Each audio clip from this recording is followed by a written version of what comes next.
Welcome to Midlife Matters. I'm Marie, and each week I'm joined by my friends Julie and Mindy to talk about all the topics keeping women in the middle years up at night. Today we're talking about happiness again. Join us as we talk with best-selling author Gretchen Rubin about her book, Happier at Home. Learn how we can make our homes places of greater simplicity, comfort, and love. Let's get started. Listeners, today we're talking about happiness again. It seems like this is one of the more frequent topics we discuss. And in fact, one year we did a whole series on happiness with one dedicated episode a month following Gretchen Rubin's book, Happier at Home. And when we discussed the last chapter, we had the honor of talking with Gretchen Rubin on Midlife Matters. And the title of that episode was Happiness and Now, and it was episode 85, which aired 4 years ago, June 10th, 2020.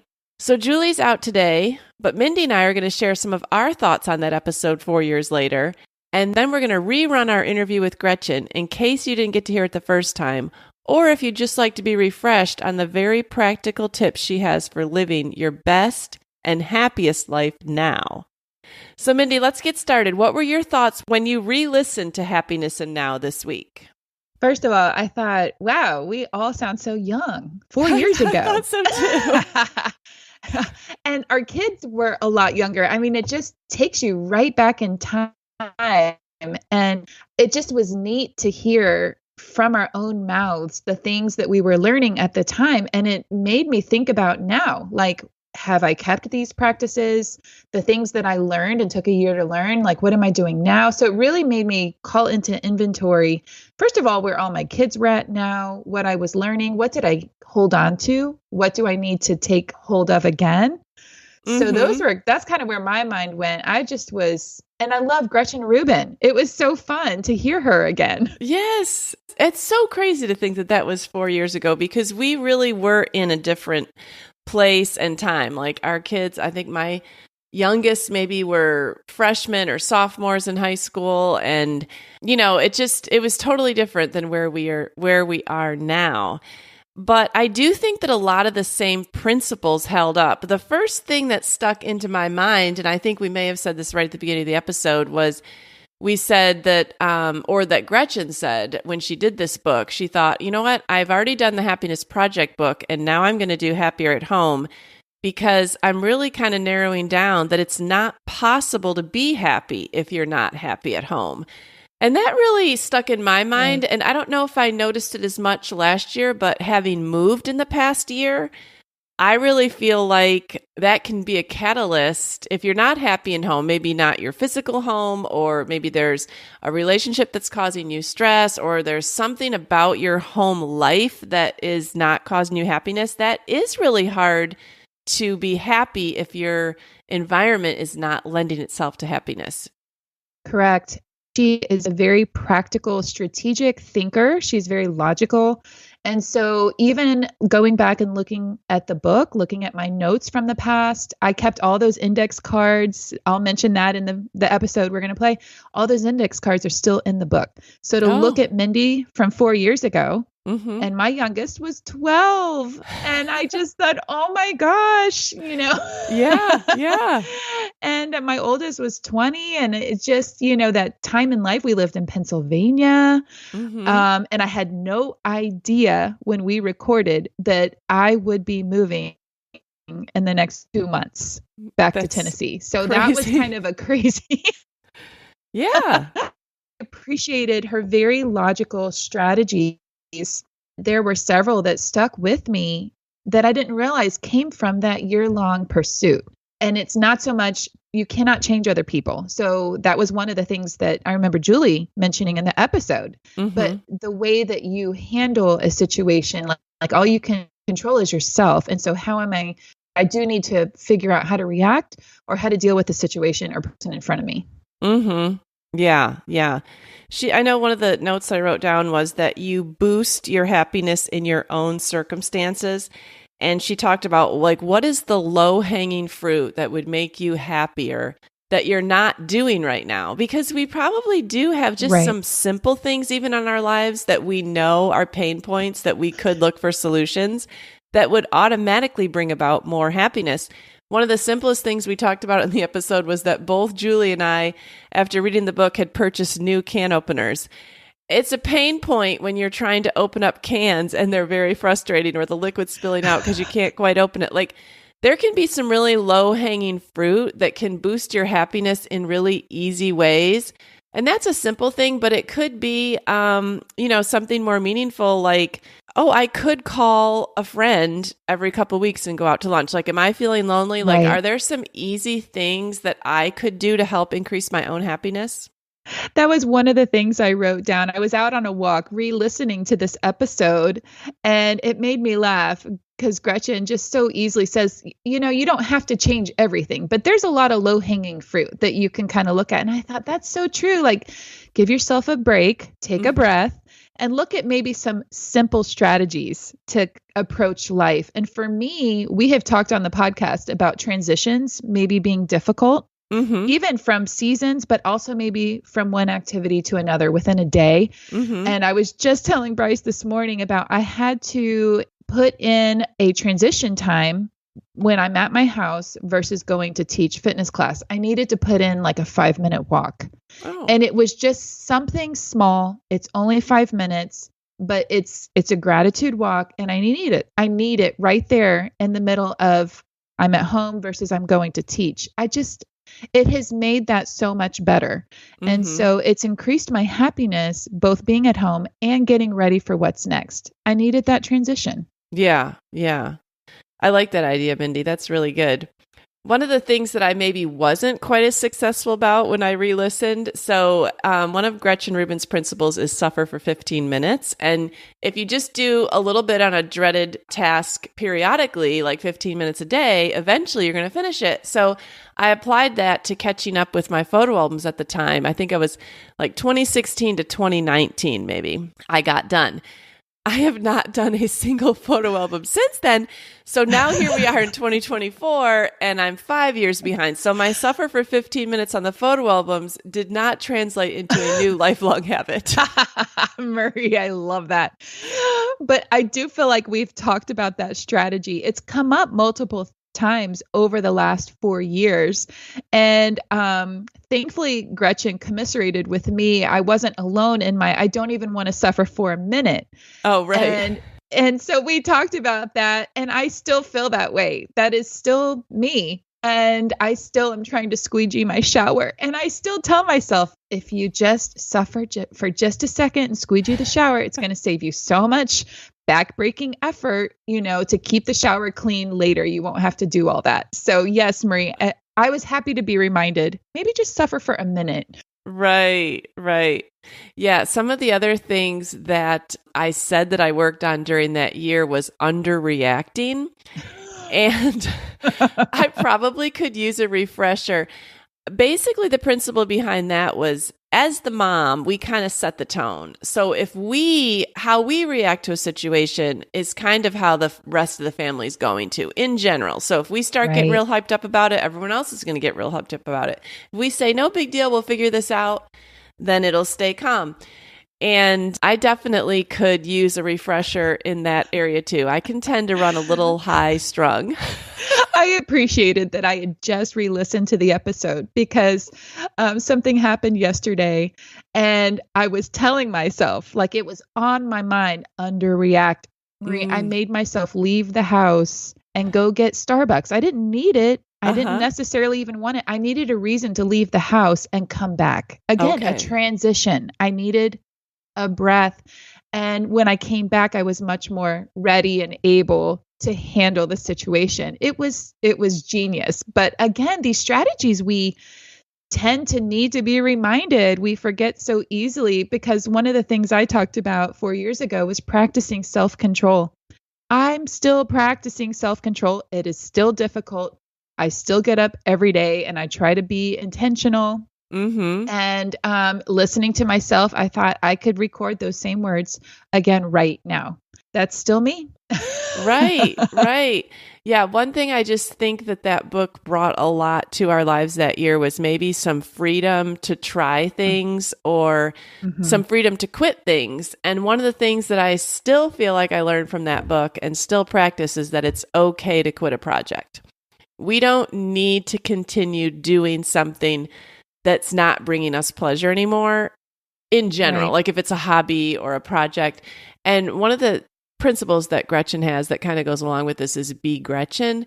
And so like what's fun for you might not be what's fun for someone else. Like just because it's fun for people in general doesn't mean it's fun for you. That Right. can even apply to like projects. You can start things or think that you're going to take up something because a lot of people seem to enjoy it. And then if you don't enjoy it, you don't have to keep doing it. You can get rid of all the stuff you bought. You can Right. take it out of your house and not be reminded of it every time you open your closet. It's okay to try and then say, no, that's not for me. Right. I know I was really encouraged to hear myself talk about journaling 4 years ago. Mm-hmm. That was not a practice that I was really into. I do remember that starting during that COVID season. And that's when we, began our talk with, or finished that book with Gretchen and talked to her. And journaling became a lifeline for me over the past 4 years. I almost like laughed. I can't remember myself before journaling, but hearing myself talk about trying to make that a practice and now knowing how much it's meant over the past 4 years and how meaningful that time is with me, that now on the podcast, you hear me say, oh, I have a struggle with stopping journaling and I need to pay attention to like what's going on around me. I'm having so much fun journaling. So that was really interesting. And I appreciated knowing that there actually had been growth in an area that wasn't there before. And then it encouraged me to be able to kind of take inventory where I am now. I'm thankful we're going to replay the episode. I feel like I could listen to it probably once a year and take notes and take inventory because life continues to change. Our kids have gotten older. They'll continue to do so.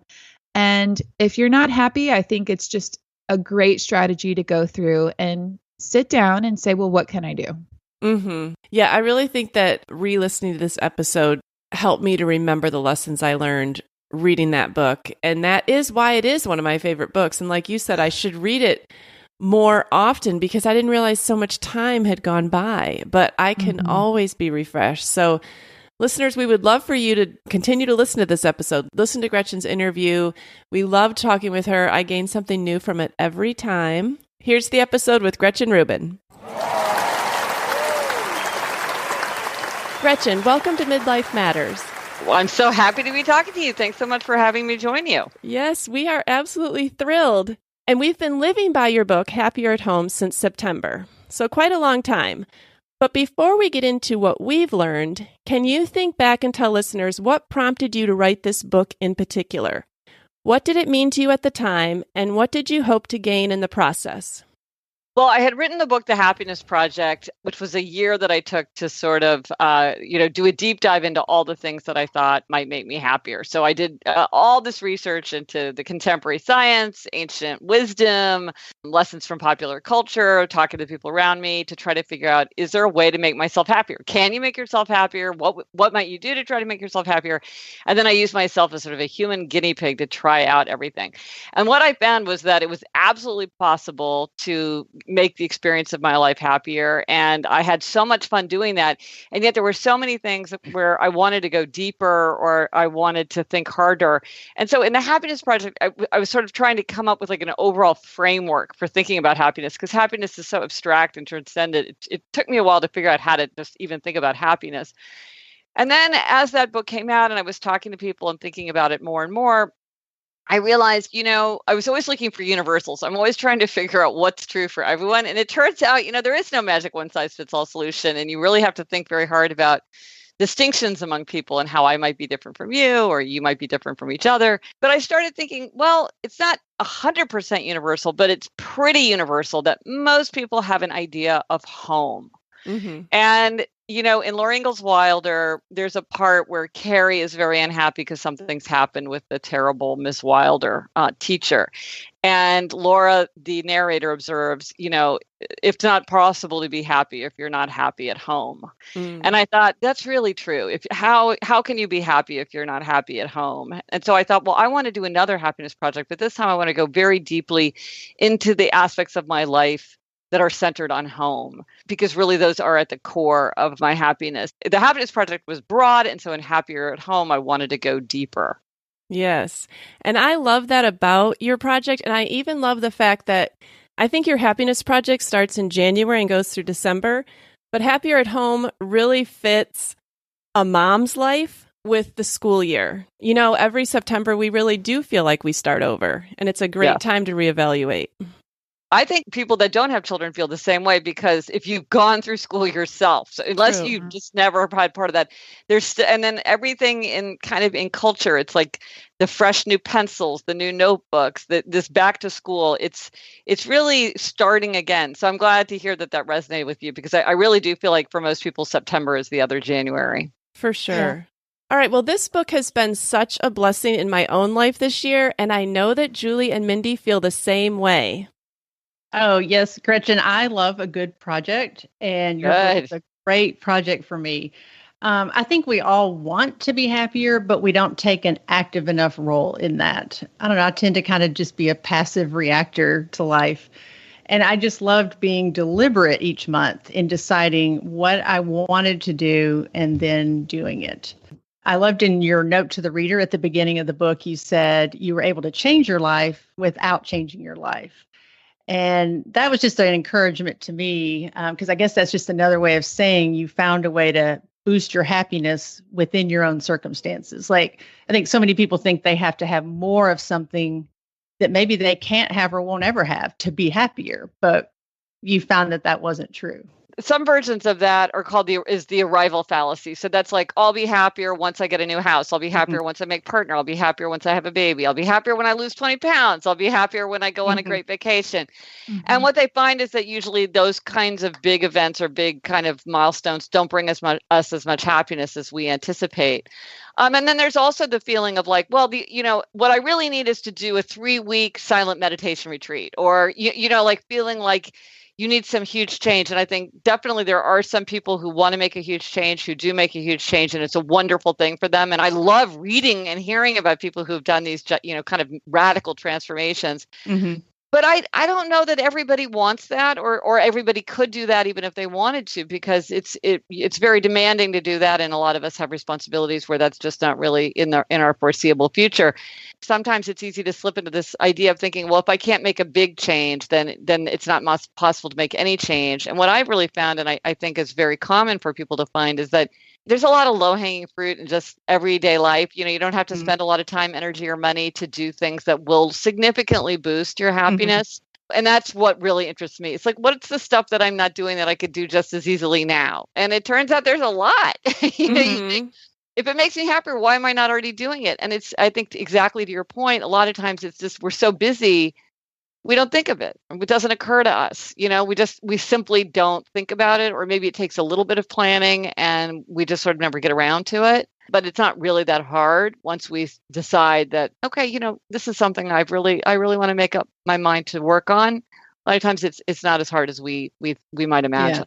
Well, and it is an abstract idea, happiness. So I appreciate that you made it tangible. Well, when I was writing the Happiness Project, this was a huge problem for me because I'm very concrete and kind of systematic. And I'm like, I didn't even know how to think about happiness. I was like, there's all these different parts. Everything seemed tangled up in everything else. And then like people do these substitutions where they're like, it's bliss, it's joy, it's satisfaction, it's well-being, it's contentment. And I was like, what does this even mean? The way I think about happiness is it's thinking about feeling good. So you want more of the things that make you feel good, like enthusiasm and love and interest and engagement.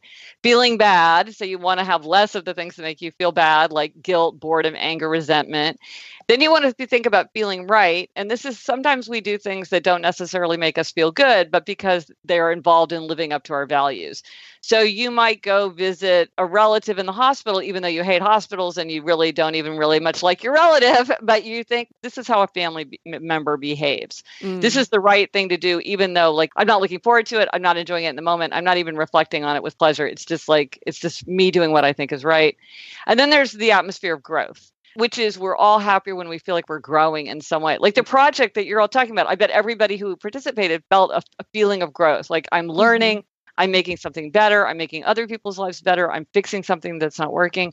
So if you think about feeling good, feeling bad, feeling right in an atmosphere of growth, that kind of covers everything I think contributes to a happy life. Because I agree, it's hard to wrap your mind around it. It's just, what is it?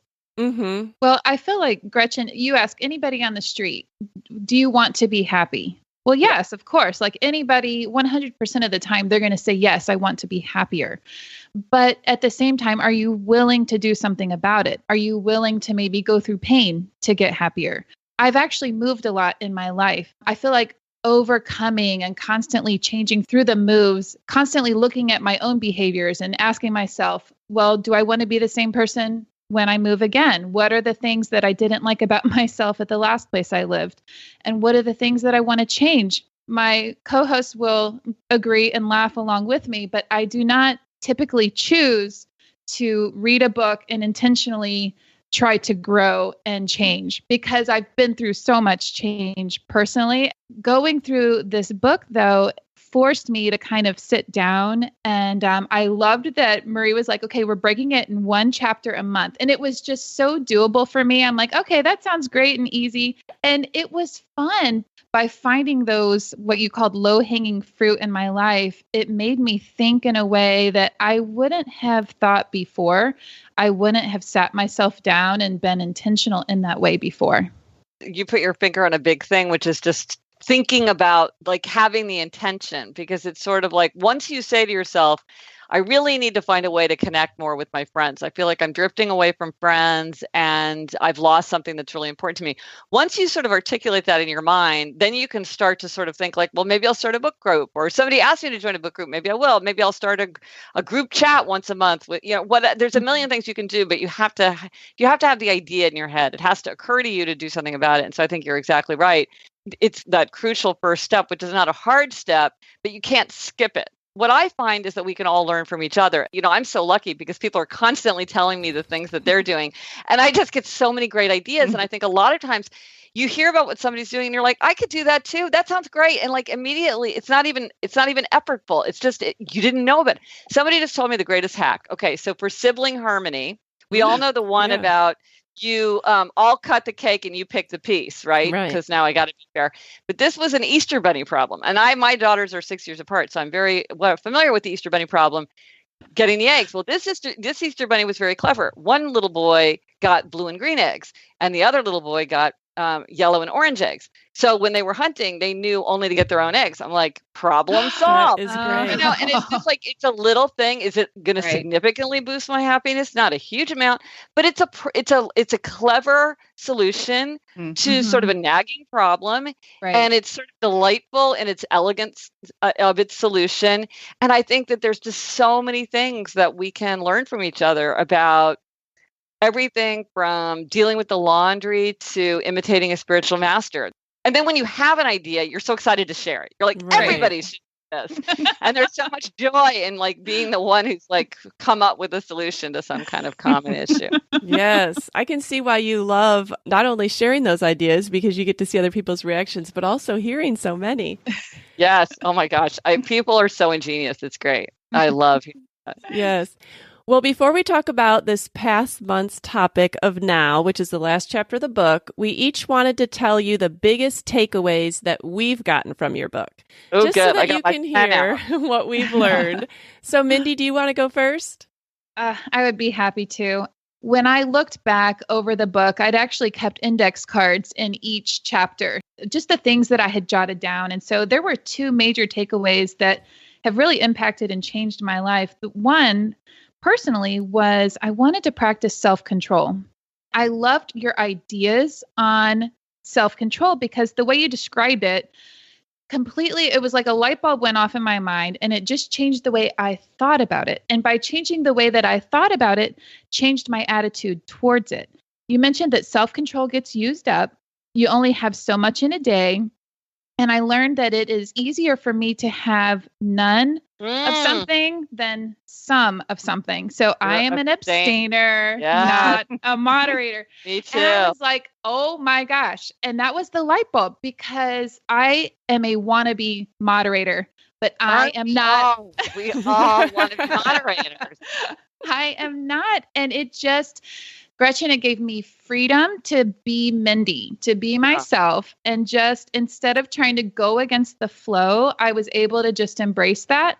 I was able to just tweak a little bit. And I've actually started intermittent fasting because it gave me freedom so that I can eat what I want within the window of this and this time. And I get to choose those times. But basically, I start at this time and I end at this time. And I don't have to use up my self-control because I'm just done eating.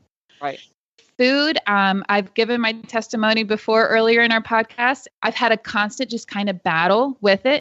The opportunity to maintain health, weight, and just the freedom in my mind. I don't want to think about it. It's so boring. Oh my gosh. It sounds like you and I are exactly the same. And I think it's a surprise because I think moderation just sounds so much more sensible and easier. And I'm just I'm just here to say, and you say the same thing. For some people, it's just harder. It's easier to have none than to have a little bit. And people, I'm sure you get this too. You should have a brownie. I'm like, why should I have a brownie? Because then it's just going to mess with my head. Not eating a brownie makes me so much happier than eating a brownie ever could. Why would I? You helped me not feel so mental. Good. I know, right? Because everybody says that we're like, what? Why are you so rigid? And I'm like, actually, no, I'm giving myself freedom by giving myself a rule. I loved it. It was just a simple change of my mindset. All right. So the next thing is just super sweet, but I love how you talk about entering into the interest of others. By reading this and being intentional, it's really changed my entire home. I have 4 children. The youngest is 12, and then I've got 2 in college. But basically, it helped me delve into the fleeting childhood of my last born child. He has many interests, but there were 2 particular things that he decided he wanted to do. One was he decided he wanted to learn a backflip one day. And then the other was he wanted to learn how to play the piano. And so that was one of my goals, was to invest my time and money into these things. I have sacrificed sleep, time, money, the ability to hear my Hallmark movie, backaches from sitting on uncomfortable bleachers at the gymnastics facility. But by going through those things, we have been given great conversations, laughter, dance parties in the car, high fives, the joy at hearing him play music and be moved by it, gaining prizes of just commitment, determination, not giving up when it's hard or even when it's painful. So he's grown, but so have I. It's been catchy. It's encouraged the entire house to join in and grow in new ways without so much fear. Even my husband has just started to learn how to play the piano. Wow. Wow. It's catching. That's terrific. Oh, that's so lovely. Those were my big takeaways. I love those. I love have just changed me and changed my home. Yeah, entering into the interests of others, it's like sometimes you're like, oh, I'm not interested. But usually you can get interested, like if you can't get out of it, get into it, and once you get into it, you're like, oh, I kind of get it, I now love Bob's Burgers. I was like I'm going to actually sit down and watch an episode. And then I'm like, this is actually really good. Yeah. Well, and if it's something for your kids, we tend to just enjoy their pleasure in it. Yeah. Right. All right. Well, overall, this book was an exercise in knowing myself better. Like Mindy said earlier, that's not something I typically do. So that was kind of a new thing. And I think, in order to grow, you kind of have to know where you are. So that was kind of an overall principle for me. And another thing that I really loved, and I knew this, but it was just good to be reminded each month that as a mom, it's really tempting to try to change the people around you. Yes. I was just talking to my husband this morning. But reminding myself that I can't, and that I can only change myself, and that when I change, things often improve around me. So it was just good to keep that in mind each month with each new topic that we dealt with. My favorite chapter was the possessions chapter, just because today you hear so much about possessions, how they don't or shouldn't matter to happiness. And I just appreciated your acknowledgement that to some of us, they do. They can enhance our experiences. They can contribute to our happiness as long as that we're not mastered by them. I really love my home, and most of the most important possessions are those things that don't necessarily cost a lot, but they evoke memories of experiences and memories of people. So it really resonated with me that how much you love photographs. So I have several gallery walls, photo boxes, photo books. I love children's literature. So I have a whole bookcase designed with that I'm, working on collecting these books and finding them. And I enjoyed creating new shrines. I realized that I already had a lot, but I enjoyed doing that. And I think when I read that, you said those who have ties to people tend to represent them in concrete objects, that we don't have to be like, if you value possessions, it doesn't mean you don't value people. And I think I must have screamed out loud, yes, because I wrote that in my book in big letters. And so I just thank you for that. I kind of feel like it gave me permission not to feel guilty about my stuff. Well, that's good. I actually went on to write a book called Outer Order, Inner Calm, which is just a little book that's all about possessions, because I was struck in writing The Happiness Project and Happier at Home, like the degree to which for most people, outer order does contribute to inner calm. But outer order doesn't mean minimalism. It doesn't mean like get rid of everything and just have like one little vase with one little rosebud, which I think for some people, they think that's what it means. Because what I realized, just like you, a lot of people love abundance and profusion and collections and walls full of things. And that none of that stuff is clutter. It's all exactly where it's supposed to be. And it's all loved and has value. So clutter is just like stuff that's in your way. But if you have a lot of things that you love, then that's not clutter. And I think you're right. It's a way that we project our identity into our environment. And that's a very important thing.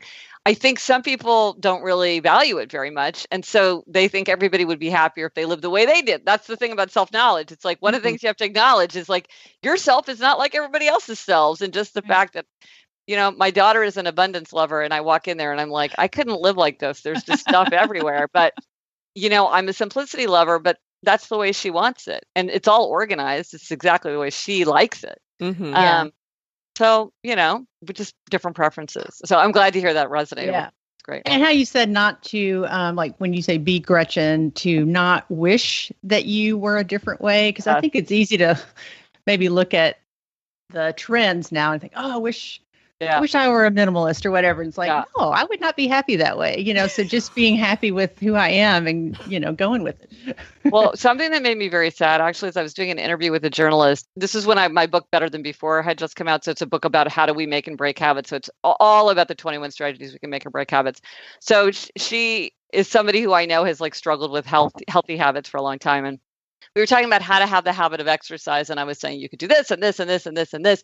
And she said to me, but I don't want to do those things. I want to be the kind of person who just loves to get up and go for a 5-mile run. And I'm like, but that's an impossible wish, because it's possible that you could go running, but you're wanting to change your inner nature. And it's like, why sit around wishing that you were a completely different kind of person and failing instead of saying like, well, I'm just at my heart, I'm a couch potato, but I can get up there and exercise as well as anybody else. And I'll get all these gains from it. And I'll be glad that I did it. But am I the kind of person who like is skipping down the street because today's the day to train for the ultra marathon? No, I'm not. And part of it is admitting who we aren't and just working with what we have instead of just wishing, like you say, wishing I were a moderator. I wish I were a moderator. Guess what? I didn't get that. Or like my husband, I wish my husband were XYZ. That's not the guy I married, Right. And I don't feel like guilt and shame, like if you're constantly being faced with your own shameful tendencies, that doesn't help you at all. Like you're kind of in a downward spiral, and it takes me reaching goals or even very small goals and like celebrating those, like pointing them out loud, like, hey, you did a great job doing that. Like that helps lead to more successes. Success leads to success. But anytime you're constantly like down, talking bad to yourself about what you're not doing, what you could be doing better, you're never going to get anywhere good doing that type of talk. Well, and exactly the research actually confirms that, and that people sometimes think that if they really castigate themselves when they screw up or break a habit, that will kind of whip them into a frenzy to like stay on course better. But in fact, just like you say, the research shows that people actually do better over the long run if they show compassion to themselves and they say things like, well, that wasn't my best day, or I learned that lesson, or I'm not going to stand next to the buffet table next time, and just sort of say like, well, what can I learn from it? And those people actually do a better job of engaging with the habit, because a lot of times what happens, it's ironic, but we've all been there, which is you feel so bad about the fact that you ate the French fries that now you go eat the chocolate chip cookies because you know what I mean? And it's like, well, that's not going to help you.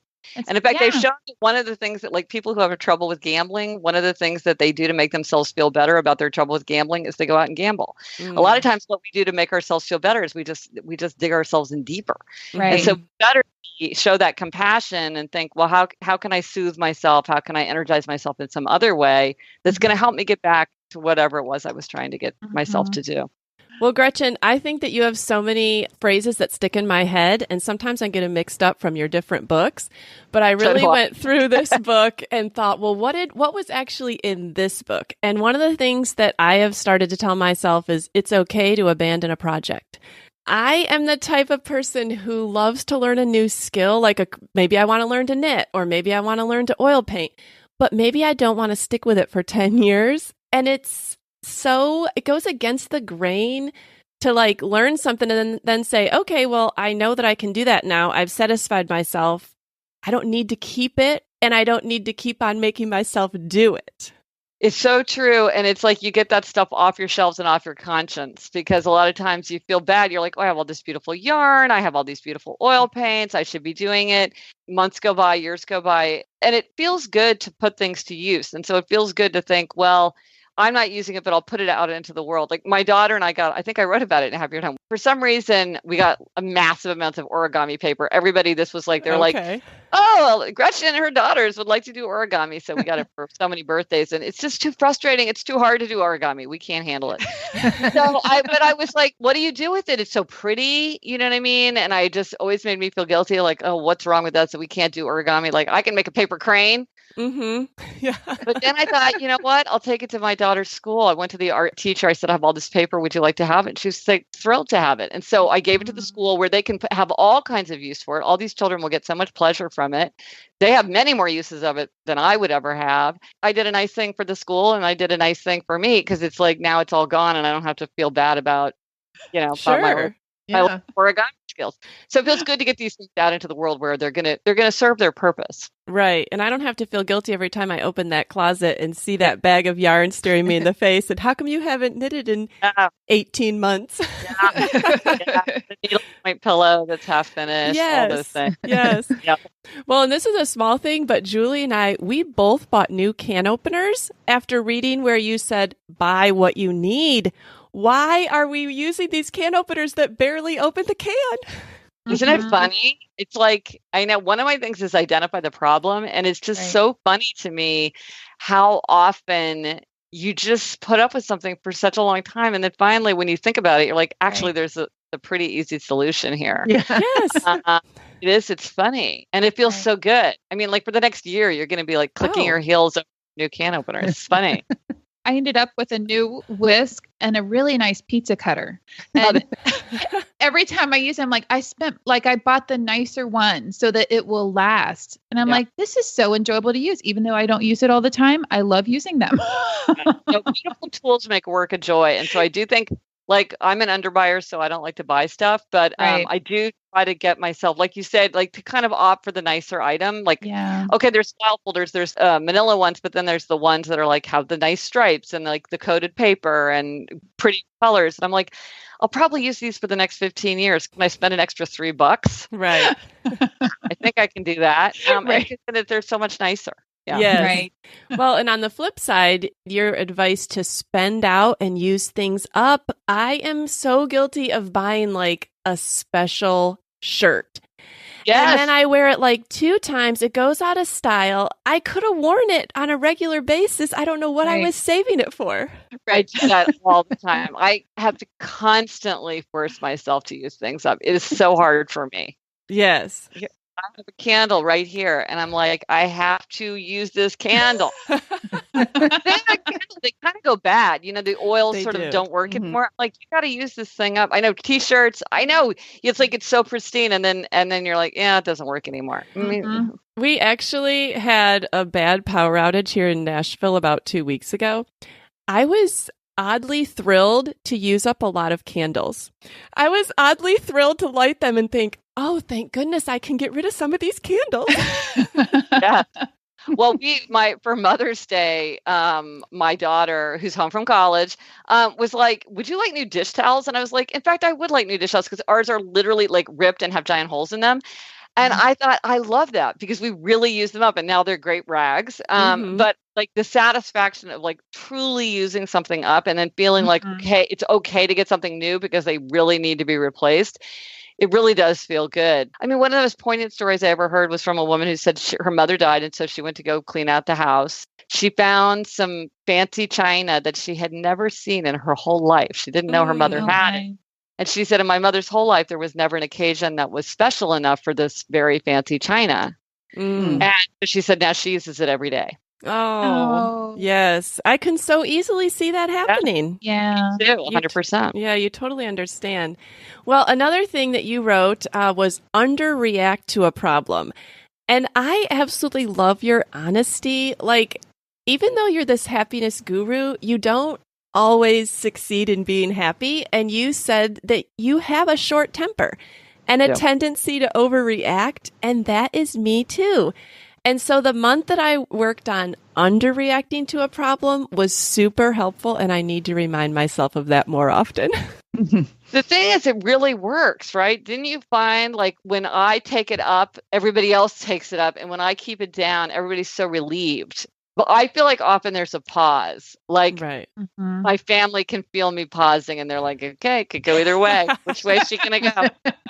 I go, you know, it could go to 11 or we could keep it around 3. It's hard though. It's hard to remember to do it too. Right. It really is. I feel like once you see how effective it is, it's a lot easier to try to make it into a practice because I think it really does keep the household so much more calmer and more cooperative. If somebody's made a mistake, they're more eager to, like, they're sort of less defensive. And so it's more constructive, I find. Yeah, it's easier to own up to a mistake to your mom when she doesn't just blow up. Yes, exactly. For sure. Well, another thing that has helped me so much, suffer for 15 minutes each day. Yeah. You know, I have the same problem that you had with my photo albums. And this is the only area that I've really taken to using the suffer for 15 minutes. But I am almost caught up. I'm working on 2019 now. And I feel really proud of myself starting at like 2016. Wow. I think photographs, we love them and we have more than ever. And I think for many people, they're just like a suffocating burden. It's almost terrifying. I was doing an event and somebody started crying. She was asking a question about photographs and she just felt so overwhelmed. And I think you're right. Like you're 2016, feels unimaginable that you could get yourself up to the present, but there you did it. I mean, gold star. That is not easy. But then you know you're going to be so happy later that you did it. That's part of what makes it hard is you can't pretend like you won't care. Right. Because we all love photographs. Yes. Well done. That's a huge accomplishment. Yes. I have a funny story about that. So you know how if you have a glass shower encasement that if you like squeegee it every time, you know, you're done, that it should keep the glass clean. Well, I was laughing last night because I was anticipating us talking to you, Gretchen. And I was like, I don't even want to suffer for like a minute to squeegee my shower. But I do it because, and also going through my mind was, okay, happiness doesn't always make me feel happy. I do not feel happy legitimately like squeegeeing the shower. However, I know that I will be happy later when I don't have to like scrub all the grime and soap scum off of my shower glass. I just think that's so funny. You talked about that, Marie, suffering for 15 minutes. Like sometimes it's hard to suffer for like 5 minutes. But you feel so much better when you do. Yes. You mentioned I have a podcast, the Happier with Gretchen Rubin podcast. And one idea we've talked about a lot is the 1 minute rule, which is anything you can do in less than a minute, you go ahead and do without delay, whether it's like hanging up your coat instead of throwing it over a chair or, you know, folding a sweater and putting it back or taking your coffee cup back to the kitchen. And again, it's like, it's just 1 minute and you're like, well, of course I could do something for 1 minute, but then you're like, oh, but who even wants to do something for 1 minute? I don't even want to put my cut, you know? But then you find that if you do it just in these little tiny things, it ends up saving you a lot of time and hassle and like making everything much easier. And it's funny how many people have said like that's, you're like, give me the 1 minute solution. That's what I'm looking for. That's right. That's me. Funny. I'm the 1 minute. Yeah, not even 15. Take it to 1 and I can get on. Yes. You can do a lot in a minute, you know. Right. Put your keys back where they're supposed to go. It's like, oh, that can save hours. Yes. Well, the last thing that I really wanted to let you know that I love is you're responding to bids. So I had never heard it put in that way before. Like when someone makes an attempt to connect with us with a touch, a question, a gesture, we should answer with a comment or a laugh or acknowledge them. And a lot of times with our own family, we don't respond to bids. Why do you think that is? Well, it's interesting. The research does show that, like with couples show more courtesy to friends and even strangers than they do to each other. So I think part of it is these people are close to us, so we feel like we can take them for granted. And then I think sometimes too, we even take out, we know it's a safe place to be grumpy or to, be short, or if you're feeling very low energy, to kind of conserve. But I think you're right. I think it creates a much more tender and affectionate and warm atmosphere when you feel like if you say something, people respond. And they, what I really try to do is put down my book. It's like if someone's talking to me, like I want to visually signal, you have my attention, I'm not distracted. Again, that's easier said than done, because sometimes it's so hard to move our attention around. Sometimes it feels very burdensome. Yeah, I love how you acknowledge that you like to get lost in a project and your thoughts, and you don't take kindly to being interrupted, and I don't really love being interrupted either. It's not even like on the outside, I might not even be doing anything that appears super important, but it's my thought process. Mm-hmm. I realized it's most important when packing. Okay. Because in packing, I'm like, going through, and if you interrupt me, I may think I put in my bathing suit, but you got me right at that moment. So now I say to my family, once I start packing, don't talk to me until I've run through the cycle, because that train of thought is precious. Mm-hmm. Yeah, and that's probably fair to let them know, because I know this is an area where my husband and I struggle. He will say something and get no response. Yeah. And I've responded in my head. Yeah. Yeah. And he's still waiting. Silent response. Yeah. So, anyways, I think we all have learned so much from your book. Well, now I want to move on to the topic of now. And Gretchen, we want to get kind of your reflection, because you wrote this book almost 10 years ago. And I'm sure it feels like a bit of a trip back in time to hear us quote your words and talk about your family at the stage that it was when you wrote it. So your last chapter at Happier at Home seems to be a reflection on your year of pursuing a happier home. And I appreciated your honesty when talking about your feelings. And I'm just going to read a quote that you wrote. On any particular day, I sometimes wished I could forget about my resolutions. I wanted to not work, not visit the Museum of the City of New York with Eliza.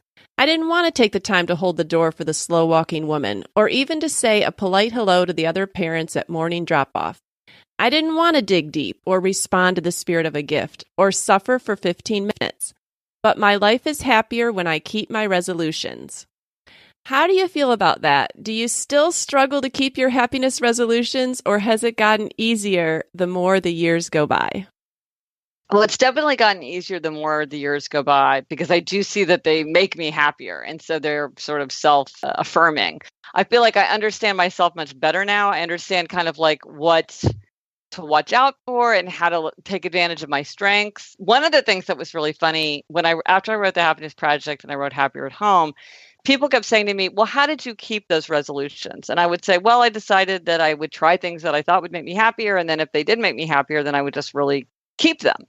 And they would look very puzzled and they would say, but how did you keep your resolutions? And I'm like, what's going on? Because people, they're not responding the way I was. And that's what led me to my 4 tendencies framework, which is a whole, personality framework that I came up with that divides people into upholders, questioners, obligers, and rebels. And that taught me a lot about myself and why I make resolutions the way I do. And anybody who wants to know what their tendency is, there's a free, very quick quiz at quiz.gretchenrubin.com. And it will give you a report on you and how to use that. That really helped me understand kind of my nature about keeping resolutions. Why it was that I did find them very energizing and freeing. Some people didn't like the idea of keeping so many resolutions. They felt like it made them feel trapped or chained. But for me, I was like, oh, the more the better. This is great. Yeah. So I keep on making them. Right. Well, and your 4 tendencies, I've worn my family and friends out talking about the 4 tendencies. Oh, good. Having people take the quiz. Now, what's your tendency? A questioner. Okay. All right. Good. So Like my I'm husband. only going to follow resolutions or rules that I can see a good reason for. Yeah. Yeah. And it has also been super freeing for me because my daughter, who I would have a lot of conflict with, she's a rebel. And it helped me so much to just take a step back and say, you know what? My tendency is to give her reason after reason after reason why she should do this thing. Yeah. Really, I need to just say what'll happen if you don't do it and walk away. Yes, you got it. You're a master. You are a master of the tendencies. Yeah, I think the rebel tendency is like, it's the most different from the other three. I think it's hard for people who aren't rebels to kind of wrap their mind about how most effectively to work with rebels. So I'm glad to hear that it was helpful for you, because I think sometimes parents of rebel children, if they're not rebels themselves, they can not really understand what's going on, I think. So that's great. Do the other two of you know your tendencies? What are your tendencies? I think I'm an obliger. That's one of them, right? Yes, it is. That is the biggest. That is the biggest one. So it's That's me too. Okay, I'm an obliger as well. Right. Yeah. I remember your sister Elizabeth talking, and she's an obliger, and she literally was saying the words that I was thinking. Like, I don't want to be an obliger. I'd really like to be something else, but. There's so much strength and power in the obliger tendency. Many of the greatest people, most successful people in the world are obligers. The secret for obligers is, if you want to meet an inner expectation, you have to have outer accountability. If you want to read a book, join a book group. If you want to exercise, take a class, work out with a friend, or take your dog for a run, and he'll tear up the furniture if you don't. Well, once you know that, then you're kind of unstoppable. But I think sometimes obligers get confused and frustrated because they're like, well, I see that I can meet promises to other people. Why can't I keep my promise myself? And that's just a bad feeling. But then once you realize, oh, well, look, this is a huge tendency. I'm not alone in it. So I'll sign up for a class. I'm fine. Or I'll teach a class. A lot of obligers will teach something as a way to get to do it. Well, and it goes back to be yourself. Like, quit wishing you weren't that. And just accept it so you can make the best of it. Yeah. Exactly. Yeah. Well, Gretchen, that kind of leads into, you talk a lot about what you like to call splendid truths. Yes. And one of them in this chapter is that you can build a happy life only on the foundation of your own nature. Just because something is fun for someone else doesn't make it fun for me. I can choose what I do, but I can't choose what I like to do. And again, I've realized that to be happy, I must be Gretchen. Yeah. So can you explain to listeners what you mean by this? Well, so feel free to substitute your own name.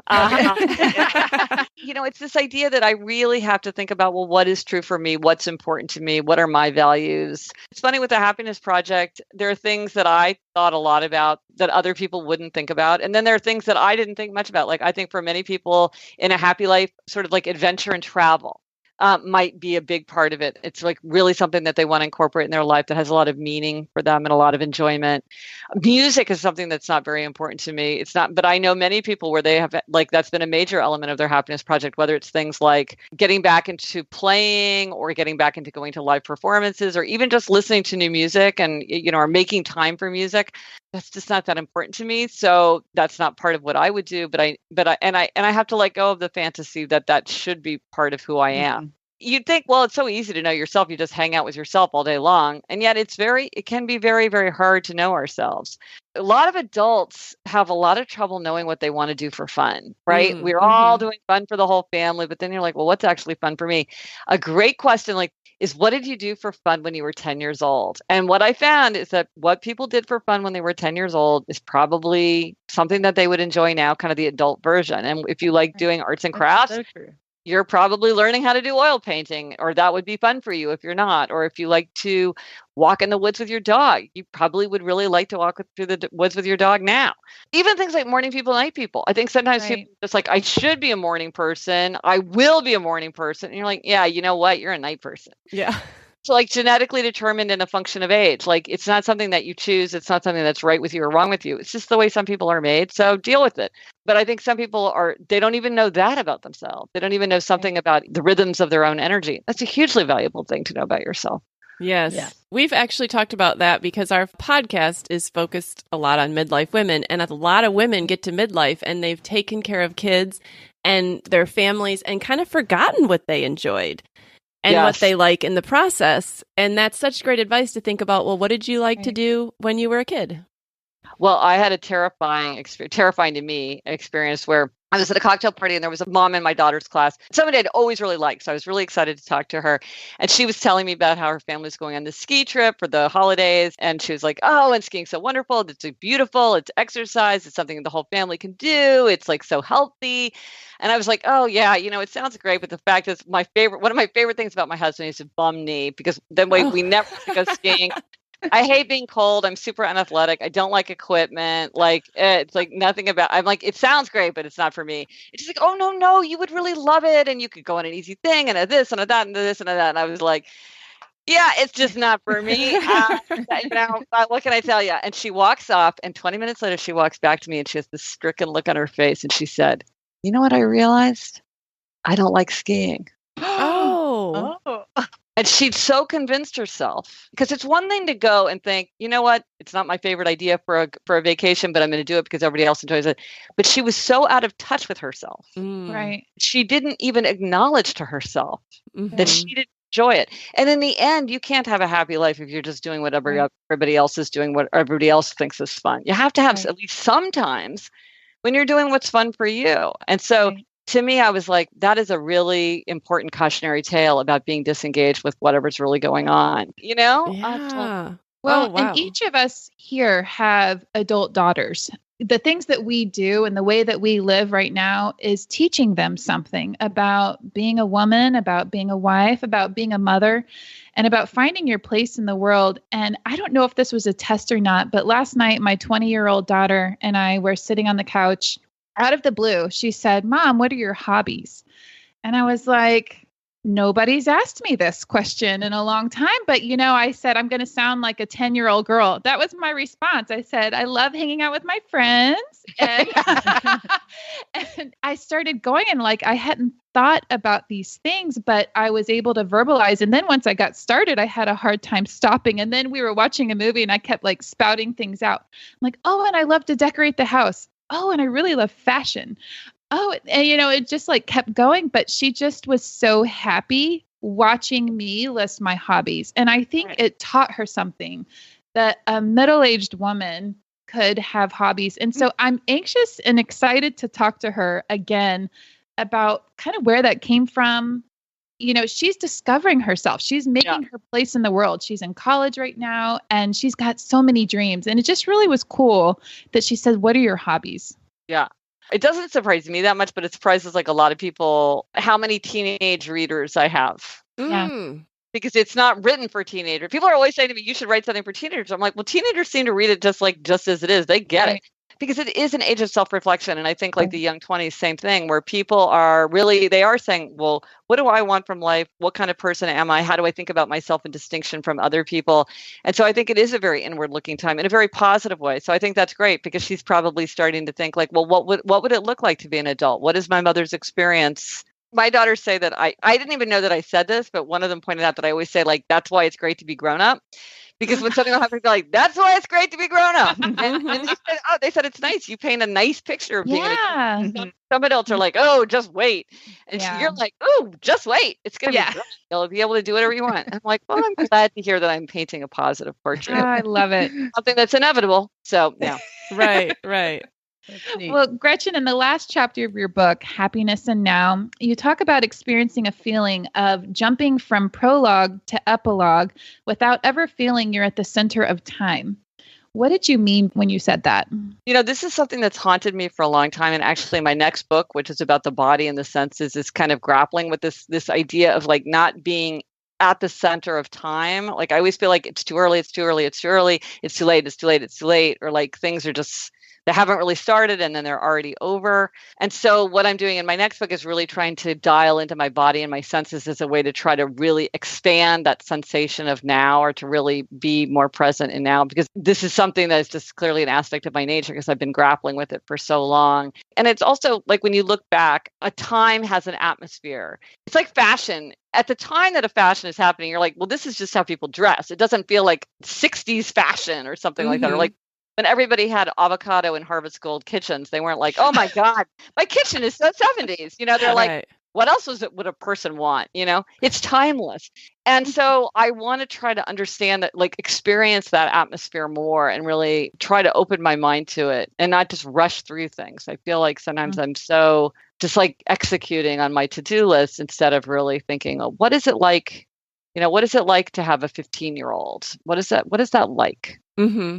What is summer in New York like? I know one of the things you have is like your 1-sentence journal, but I think anytime we can write something, our thoughts at a time, and go back and look, it does bring all those feelings of like what it was like to have my 15-year-old. Even reading 4 or 5 sentences about how you felt on a particular day about your 15-year-old can flood your memories. Mm-hmm. Yes. Yeah. And I think photo albums can do that as well. If you write captions, because then you're like, oh, I remember when we were going to somebody's birthday party every week, or I remember when my daughter wore that mermaid costume all the time. Sometimes a picture can serve as a journal too. I think there's a lot of ways to keep journals that are really, really fun and help prod memories. Right, right. You write that your happiness project was your effort to stop the days from flowing away, unheeded and unappreciated. As you look back on the time between when you wrote the book and now, do you think the lessons you learned and talked about helped you experience the now in these past 8 or 9 years in a way that you otherwise wouldn't have? Absolutely, they have. But like I said, I still feel like there's a lot of room for improvement, which is why I'm really going to dial into this through the body. I was really thinking about habits and human nature and sort of like how we do things, how we get ourselves to do things, or why we don't get ourselves to do things. And now I'm really turning back into that experience of the present. I think I've made some progress, but I think I have a lot more progress to go, which is why I'm excited about the book I'm working on now. Yes. And we'll be excited to read it. Yeah. I will be excited to have written it. Yeah. A long way to go. Well, near the end of your last chapter, you say, I'm living my real life. This is it. Now is now. And if I wait to be happier, to have fun, to do the things I know I ought to do, I might never get the chance.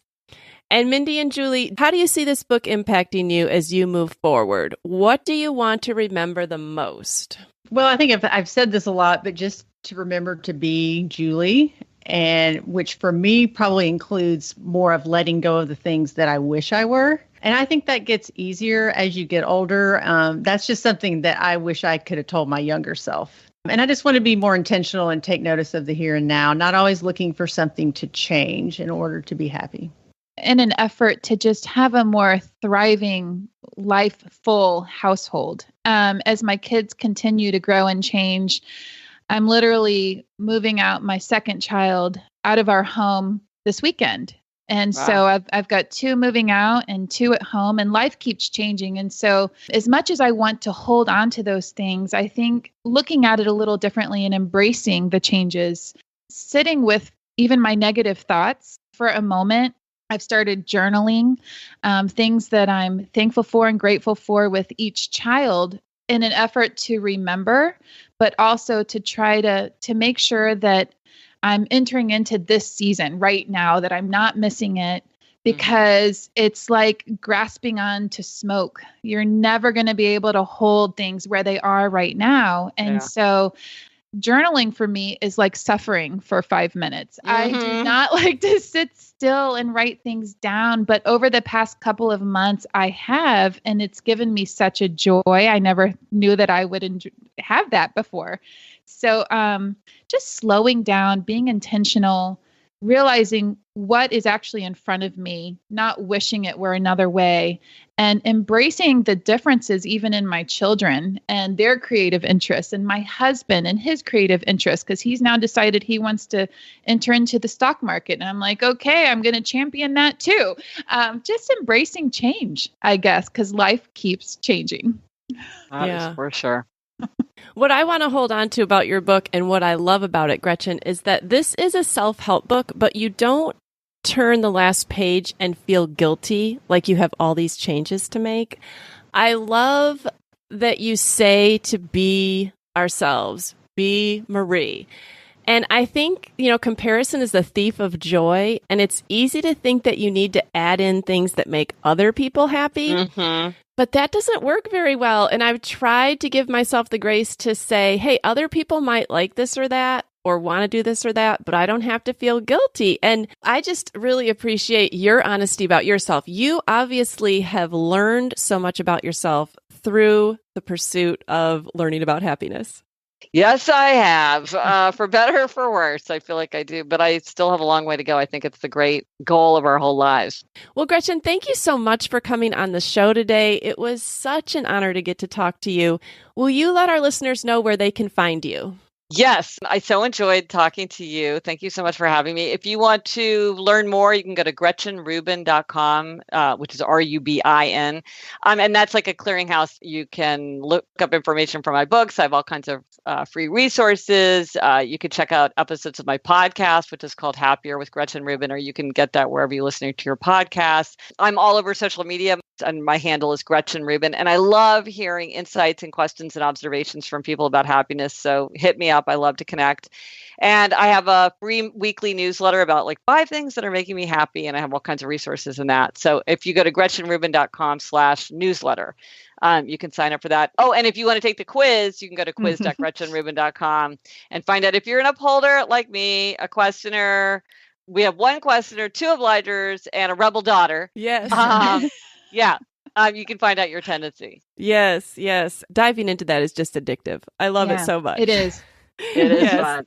Thank you, Gretchen, for coming on. And thank you, Julie and Mindy, for this great conversation. I truly enjoyed it. Oh, I did too. Thanks Thank so you, much. Gretchen. So fun to talk to you. Thanks, All Gretchen. right. We'll talk to you guys next week.